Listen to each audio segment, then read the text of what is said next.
stud colours. In she goes. Set and off and racing. And Elegancia just fell out of the stalls a bit there. Very slow to stride for this Princess Royal Basti Equiworld Dubai Stakes. Group 3 over 1.5 miles. Veil of Shadows broke nicely. So too did Peripatetic on the inside. They're racing a straight line for the first quarter mile.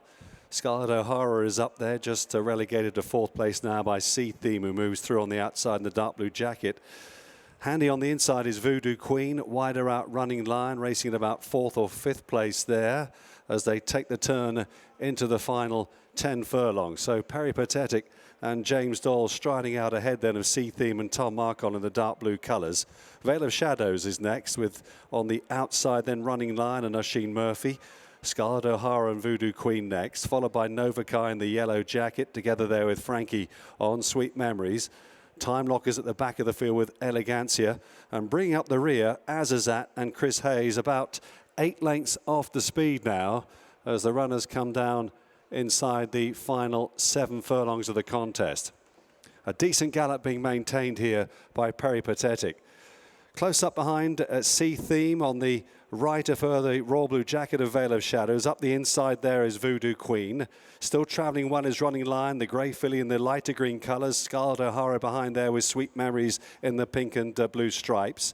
Nova Kai is just easing into contention though, just being pushed along briefly to do so though, as they race inside the final half mile. At the back of the field, Azazat is being driven, and now on the outside, Time Lock and Ryan Moore are starting to improve. Down they come now towards the final 3 furlongs here. Peripatetic trying to see them all off, but Running Lion looks a big danger on the outside. Time Lock following her run through. Up the inside, Voodoo Queen. Frankie's busy away on the left with on Sweet Memories, who's under a bit of a drive.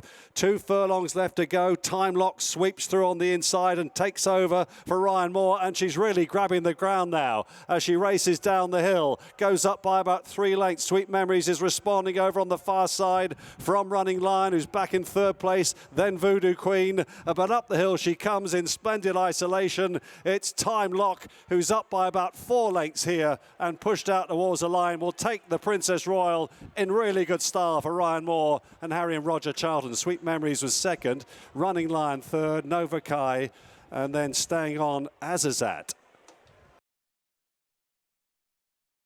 Time Lock has won the Princess Royal Stakes Group 3, sponsored by Basti Equiworld, and she's done so in style under Ryan Moore, 2nd winner of the day in the Juddmonte Farm Silks. Harry Charlton, co-trainer, is with me now. Harry, this is a family that your family and the Cecils have curated between you over the years. Just looking over your shoulder, she's a big girl, isn't she? She's a big girl. She took her time to kind of come to herself as a 3-year-old, and kind of came into the year quite excited, and just for whatever reason didn't quite pan out. We went to Haydock twice on proper quick ground. It was one of those on the sort of Eclipse Saturday, and she finished 4th in Group 2. You know, she ran well, but wasn't quite what we were hoping for.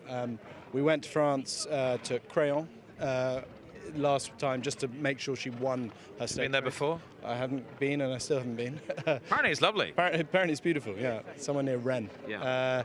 She won well in a very poor race, and Ryan said maybe that's just kind of given her confidence, but more than anything, he said she probably doesn't want extremes of ground. So Goodwood was unraceable, and Haydock was rattling. Here is good to firm. I actually said to ITV I thought it was a bit quick, but I'm wrong. I mean, she's marching around the winners' enclosure like she owns the place.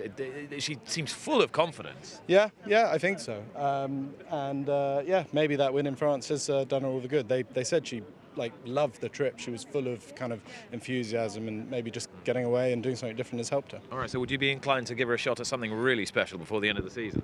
Well, yeah, so we're not actually in at Ascot, so we'd have to be supplemented. For the Kipco fillies and mares? For the fillies and mares. Ryan had just said that Barry, if it wasn't any form of extreme of ground, it'd be worth having a go.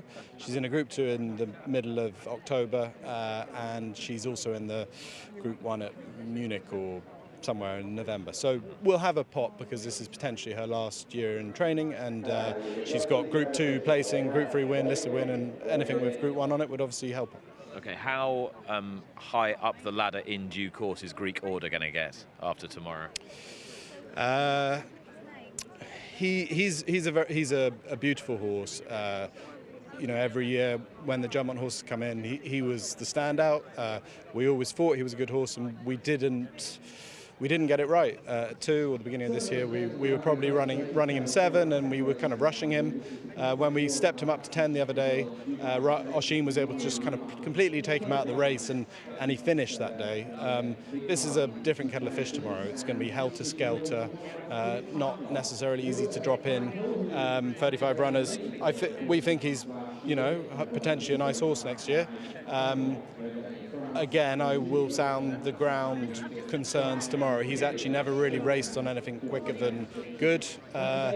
And if they have a drying, windy, sunny day like this and they don't put that much on, then it's going to be fair quick tomorrow. And you know as well as anyone, you can have a stone up your sleeve, but you've got to be hard enough, you've got to want it. Is he hardy enough for it? Yeah, I think so. I actually, in an odd way, it's quite a weird race. There's more low-grade horses have got in than ever before. You would have got in as I think an 87 rated would have been within the weights as a 3-year-old. Last year, no 3-year-old under 95 got in. There's a lot kind of low down and a lot carrying 7, 12 and a few 4 pounds out of the weights. It's not one of those races where there's a lot of high-level horses at the top, so it's got a slightly unique shape to it. But no, if the ground was good to soft tomorrow, I'd be pretty confident, but we'll see on this ground. Thanks, Harry. Well done. Thank you. Thanks. Watch live racing now on racingtv.com.